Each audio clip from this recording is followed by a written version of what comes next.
Nous voici présentement dans le parc industriel de Eel River Crossing, au nord du Nouveau-Brunswick. C'est ici que se trouve l'une des plus grandes entreprises acadiennes, soit Léon Chouinard et Fils, experts en ferme de toit. C'est une équipe de plus de 80 employés, aujourd'hui menée par M. Gilles Chouinard, notre invité au Grand Bâtisseur.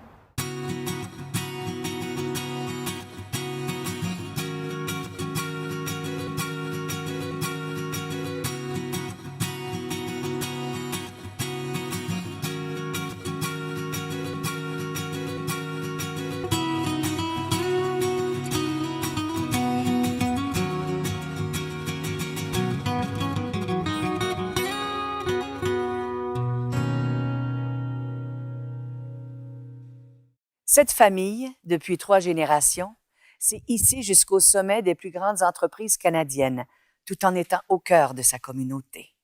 Léon Chouinard et Fils. Nous recevons un des fils, Gilles.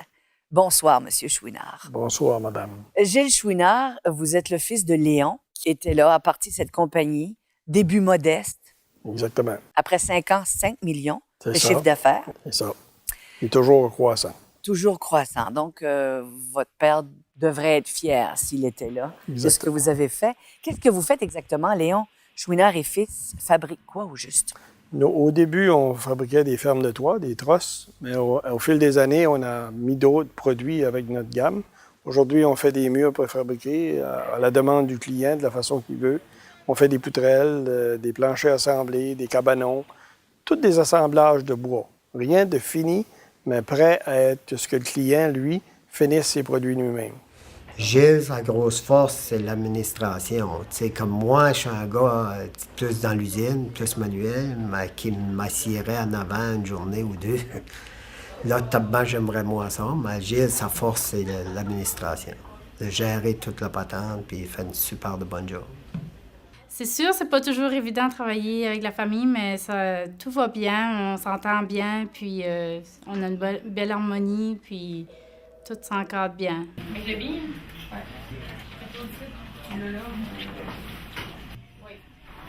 Il fait en arrière de moi. Je n'ai pas d'adresse, mais je peux aller voir sur Internet, j'ai pas d'adresse. Oui, encore dans le dossier d'avant. Donc, des entreprises qui font appel à vos services? On a des particuliers, on a des entrepreneurs, on a des contracteurs généraux au niveau de toutes sortes de domaines, l'agriculture, le commercial, le résidentiel, tous les domaines. Et je disais tout à l'heure 3 générations, parce que votre père a parti l'entreprise avec votre mère Alice, qui s'occupait des livres, Ça, comptabilité. Oui, exact. Au début, c'était mon frère Jean-Pierre, ma mère puis mon père. Ça, c'était jusqu'en 79. Ça a commencé en 77. Mais là, au fil des années, Jean-Pierre s'est aperçu qu'il y avait une demande pour les fermes de toit, les trosses, qui ne pouvaient pas se faire approvisionner en temps. Mais Gilles, il travaillait pour le CN avant, puis c'était une grosse décision pour lui, mettons. Mais il y avait des qualités cachées qu'il ne pensait pas qu'il y avait parce que c'était un businessman. On dirait qu'il voit les choses, qu'il peut prédire ce qui va se passer dans l'avenir. Ça fait qu'il prend les bonnes décisions. Les Chouinards, c'est des gens qui sont réfléchis. C'est des gens qui sont calmes. C'est des gens qui vont bien en affaires. Puis, sur la communauté de Balmoral, c'est sûr que les entrepreneurs, c'est une communauté qui est très entrepreneuriale. 90 PME à Balmoral?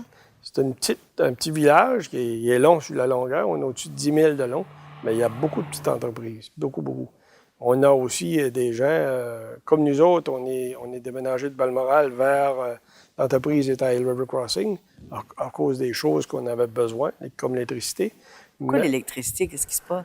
Ben, au début, c'est qu'on était à Balmoral, puis toutes c'était un petit garage derrière la maison qu'on avait. Ah, c'est vraiment comme ça que ça a commencé, là, votre père? Derrière la maison familiale, dans le garage, puis on avait l'électricité, toutes les machines qu'on avait besoin, mais c'était tout du confort. Fait que là, la seule place qu'on pouvait avoir ça, c'est dans le parc industriel. Fait que là, on a approché l'entreprise Restigouche dans le temps, puis on est allé dans le parc industriel. C'est pour ça, en 79, qu'on a rouvert une usine dans le parc, parce que les moteurs étaient tellement gros que ça n'aurait pas fonctionné. Et votre arrivée, c'est à peu près en même temps dans la compagnie? Oui. Moi, je suis commencé en 79. J'étais au CN avant. Puis Qu'est-ce que vous faisiez au CN? Moi, en anglais, ils appelaient ça un rate advisor, un gars qui donnait les taux de transport pour la marchandise vers le Canada ou les États-Unis. Aussi, j'avais chauffé des trucks pour des camions pour le CN. Fait que là, c'était que Jean-Pierre m'a parlé de ça, les fermes de toit, ben là, ça m'intéressait, ça me faisait un challenge. Puis nous autres, on est toujours des fonceurs. T'sais, dans notre famille, on est fonceurs. Fait qu'on cherchait des opportunités. À ce temps-là, il n'y avait pas beaucoup de compagnies de transport. Fait qu'on on s'est acheté une coupe de camions pour amener nos produits vers les États-Unis, puis vers l'Ontario, puis Québec. Fait que là, ça a parti tranquillement. 2 trucks, 3 trucks, 4 trucks. Fait que ça a débuté. Mais vous transportiez quoi à ce moment-là? Matériaux de construction, du bordeaux d'asphalte pour les matériaux. N'importe quel produit qui se mettait soit d'une vanne formée ou un flatbed. C'était comme un suivi de ce que j'avais mes bases dans les années 70. Quand il appartenait à Dynamique, c'était gros. Quand on est parti, on avait au-delà de 65 camions, une centaine d'employés. On travaillait jour et nuit. Je dispatchais des trucks qui étaient à 11h, minuit, soir. Fait que ça m'a amené beaucoup, m'a fatigué beaucoup. Fait que j'étais dû pour un changement. Puis aussi, le camionnage, c'est directement lié avec l'économie. On est tous et toutes liés avec l'économie, mais là, vraiment, là. On desservait beaucoup les moulins d'Alusie, Bathurst, New Richmond, Atholville. Mais là, c'était plus là. Je te dis pas qu'il n'y a pas de la business, mais il faut aller la chercher ailleurs. Mais tant que tu es fatigué, que tu es moins prêt à aller fouiller, puis fouiller, puis fouiller, c'est pour ça. L'offre, là, est arrivée dans le bon temps. Et puis aussi, de saisir l'opportunité, je pense que c'est une grande qualité quand on est en affaires. Ouais, tu es prêt à partir en affaires, mais tu es prêt à partir de l'affaire aussi. J'ai dit, moi, je fais le saut. Fait que maman se demandait tout le temps comment est-ce qu'on va faire pour faire vivre 3 familles là-dedans. Aujourd'hui, on en fait vivre quasiment 75. Ça fait que c'est ça qui fait la différence. On a tout le temps foncé, puis on a essayé des choses. Mais son implication, pas seulement qu'une implication d'affaires. Il faut voir les Chouinards sont impliqués de façon financière dans des activités comme le Festival de la truite, des activités au centre communautaire et tout ça, mais ils sont impliqués aussi comme bénévoles. Leur père était un bonhomme impliqué, comme très occupé, mais impliqué aussi bénévolement, ainsi que leur mère. Alors Gilles, Maurice et ses frères ont continué dans cette même veine-là. S'il y en a un qui manquait quelque chose, l'autre l'avait. Ça a tout le temps roulé comme ça parce que ça donnait bien entre les autres. J'ai jamais vu de chicane de famille au sein de la compagnie, jamais.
Découvrons ensemble l'histoire d'une famille combattante qui a trimé dur pour fonder une usine de truss dans le jargon du métier.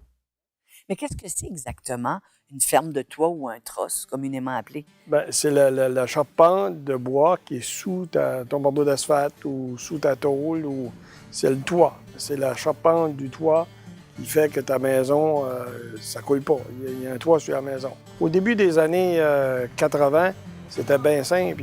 Tous les toits étaient tous presque pareils. Mais aujourd'hui, c'est compliqué parce qu'ils veulent toujours avoir du cathédral, une pièce d'arrangement en haut. Les maisons sont vraiment, vraiment différentes qu'il y a 30 ans ou 35 ans.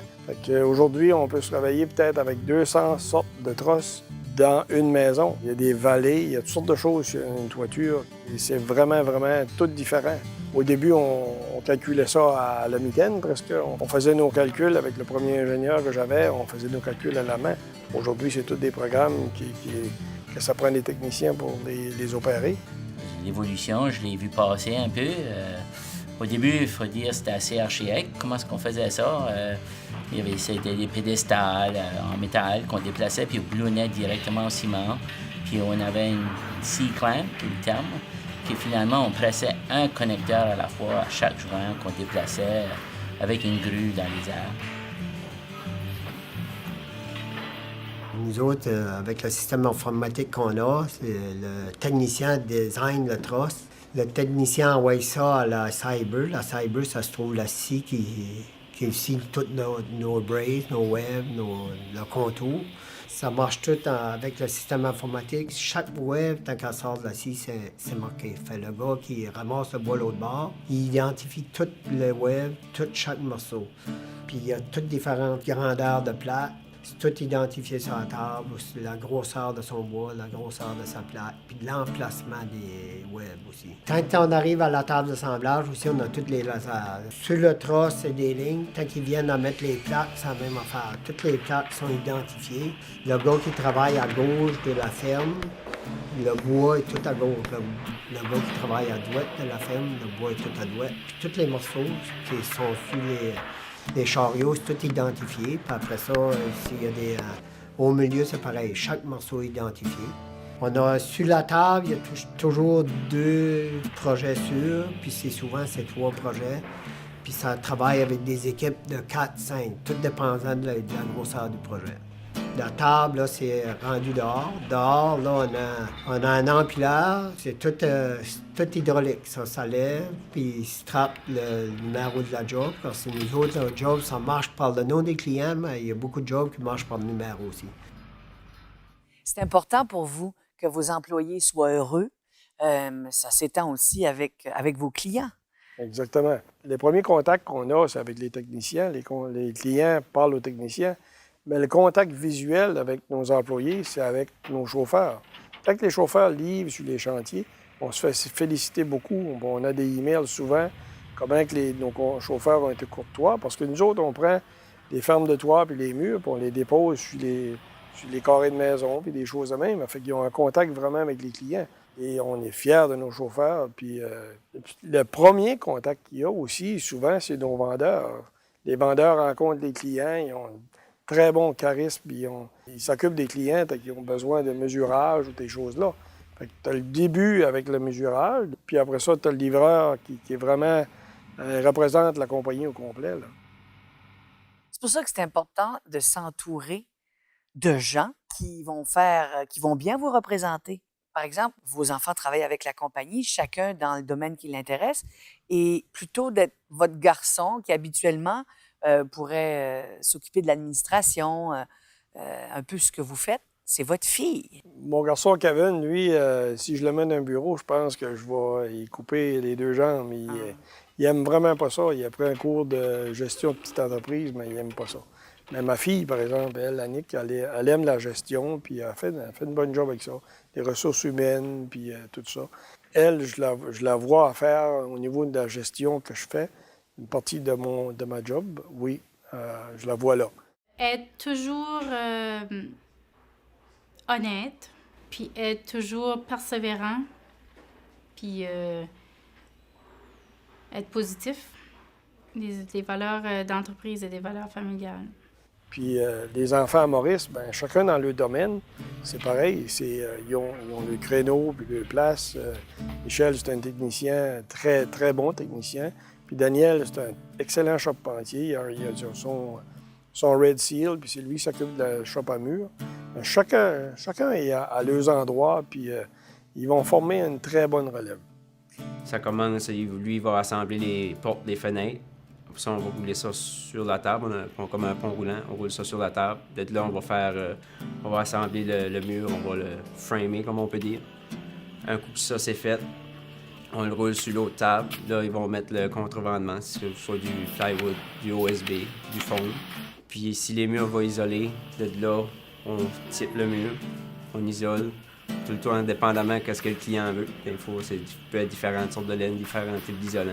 Un coup que ça c'est fait, là, la grue va le pogner, puis va l'amener sur le trailer.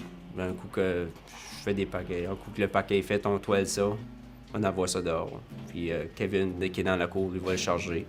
Puis il fait une super de bonne job. Peut-être ça vient pour des chargements, tu sais, c'est chargé en conséquence que tu peux décoller avec le transport, puis que quand même que police de route t'arrête ou les DOT, on est tous en bonne règle, tu sais, que le voyage est parfait, puis les jobs sont démêlés, parce que nous autres, c'est souvent qu'on va livrer 3 ou 4 projets sur le même lot, le même voyage, ça fait là, c'est tout chargé en conséquence de ça. Ça fait le gars pas besoin de débarquer et embarquer. Il débarque ça comme un puzzle, chaque morceau va à sa place.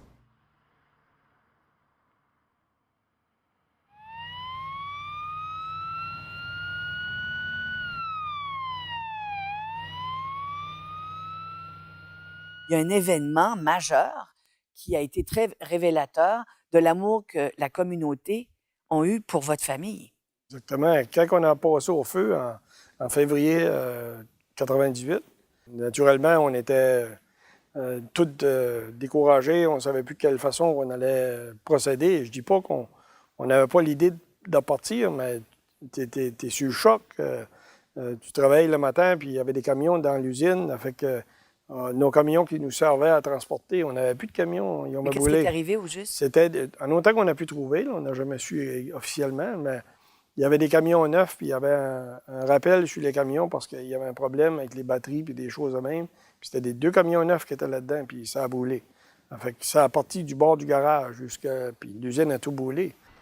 Mais la communauté a très, très bien répondu. Le lendemain, c'était incroyable, les gens qui étaient ici pour aider. Mais 2 jours après, il ne restait plus rien sur le terrain. C'était pareil comme s'il n'y avait même pas eu de building sur le terrain. Il y a des gens qui m'ont dit, ben réveille-toi, puis commence de nouveau. Ça, c'est le lendemain Le lendemain du feu, ouais. Arrête c'est raide un peu? Oui, mais des fois, tu as besoin de te faire réveiller dans la vie. Si vous demanderez à Gilles Chouinard, il avait trouvé que ça avait été un peu vite, un peu sec, comme tu dirais. Il s'en allait dîner aux 4 saisons, c'était là, il y avait le restaurant le 4 saisons par chez nous. Puis moi, je m'en allais dîner chez nous à pied, puis il a arrêté, un peu découragé, mais ça a tout brûlé. Ben, j'ai dit, t'as pas le droit de te décourager, faut que tu continues, puis bon, il dit ça, t'as le moyen, puis décolle de nouveau. Puis il m'en parle encore, il est content, il dit que je l'avais réveillé, puis il était tout découragé, puis je voulais pas prendre pitié. J'ai dit, faut que tu continues, t'as pas le choix. Dès qu'on a commencé le bâtisse, les premiers temps, c'était trouver de l'équipement. Fait qu'il a fallu trouver une faillite. Jean-Pierre a trouvé une faillite dans Pignon du Nord, en haut de Montréal. Puis après ça, on s'est mis là, puis on a commencé l'usine. Avec tout l'équipement puis tout ça, ça a pris 22 jours à faire. En dedans d'un mois, c'était fini. L'achat était prêt, les offices étaient prêts, tout était peinturé, tout était fait. Ça fait... Ils n'ont pas fait ça avec juste 2-3 gars, ça c'est sûr. C'était la communauté. Pas des employés, des gens de la communauté. Les gens de la communauté. Et les employés aussi qui devaient être là. Les employés aussi, oui. Tout le monde était... Les employés, on a pris une remorque de chantier, puis on dit, on va faire des estimés pareils, puis on va travailler. Les gars, ils étaient là, puis ils voulaient... Pas de question de former ça, là. On décolle, puis on n'arrête pas. Les autres, j'appelais ça des compétiteurs, mais c'est pas vraiment des compétiteurs. Ils nous faisaient des trosses pour remplir des demandes des clients. On n'a jamais arrêté de fournir nos clients pareil. Ouais. Même les autres entreprises vous aidaient. Ils nous aidaient. Je m'en rappelle, à un moment donné, il y a un monsieur, il était dans le gaz, le fuel, puis il avait offert 1000 $ de fuel. Puis, je veux dire, le monsieur était pas riche, là. Le monsieur était pas... mais on avait refusé parce qu'on avait les assurances, on avait payé, puis ça, là. Ça fait on avait refusé, mais on avait apprécié terriblement son offre.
Quand il y a une crise, parce qu'il y en a, Oui.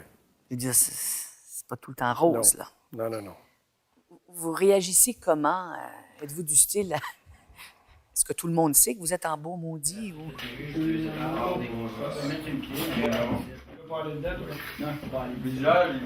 Pour commencer, tu dis toujours la vérité. Fait que là, si tu essaies de trouver la source du problème, puis tu regardes de quelle façon on peut procéder la prochaine fois pour pas que ça arrive de nouveau. Parce que là, ils ont dit qu'il y avait... qu'ils nous a envoyé le dessin, mais je pense pas. En tout cas, on l'a jamais vu. Puis, on n'a pas de suivi non plus. On n'a pas de suivi. Là, parce qu'une entreprise comme la nôtre, on dessert des clients jusqu'à 5-6 heures de chez nous. Il faut prévenir les erreurs. Aussitôt que vous voyez quelque chose d'anormal, que ce soit un styrofoam qui est différent, commandons-le. Même si on l'a en stock 2 semaines avant le temps. On est mieux de l'avoir en temps que se réveiller avec des problèmes comme un matin. Puis, je présume que c'est plus facile quand on est dans l'action. Oui. Est-ce que vous êtes dans votre bureau? Hein? Moi, j'ai un bureau, j'appelle ça du bout, ce qui est la salle de conférence. Il est là, mais je suis pas là souvent. Moi, je suis assis avec des techniciens, puis dans le feu de l'action tout le temps. Ça me permet de voir, être à l'écoute de tout le monde, puis s'il y a un petit problème avec un, ben, j'y vais. Puis s'il y a un petit problème avec l'autre, je suis à l'écoute de tout ce qui se passe là. Il y en a qui travaillent différent, mais moi, c'est ma façon de travailler. J'aime être dans le centre de l'action. Puis, avec votre monde. Avec mon monde, c'est ça, exactement. Puis je sais pas mal tout le temps ce qui se passe. J'essaye.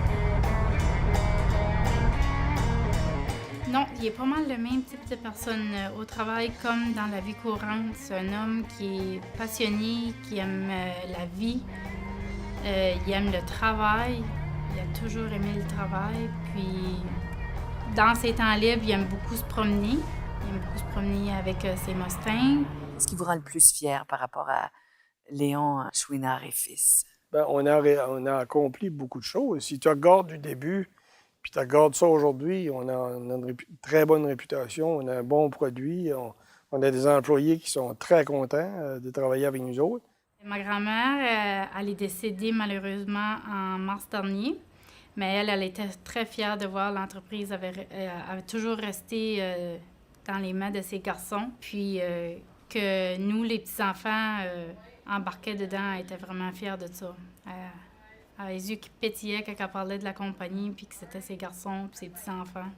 Justement, la relève. Bon, j'ai l'impression que vous ne pensez pas à la retraite tout de suite. On la sent loin. Si la santé me le donne, oui, plusieurs années encore. Mais je prends quand même des petites escapades. Ah oui? Ouais, en Mustang? En Mustang, un peu.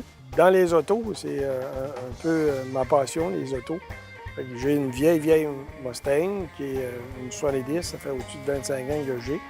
Puis j'ai la nouvelle Shelby, puis la technologie a changé complètement. Un peu comme les trosses ou les fermes de toit qu'on avait dans le temps, puisqu'on calculait ça à la mitaine pour essayer de trouver des pentes, puis des sinus, puis des cosinus. Pour aujourd'hui, c'est tous des programmes sophistiqués d'ordinateur qui nous donnent de quoi qu'on n'aurait jamais pu faire à la mitaine dans le temps. Pour maintenir nos emplois puis en créer plus, on a construit une usine plus grande pour l'usine à mur.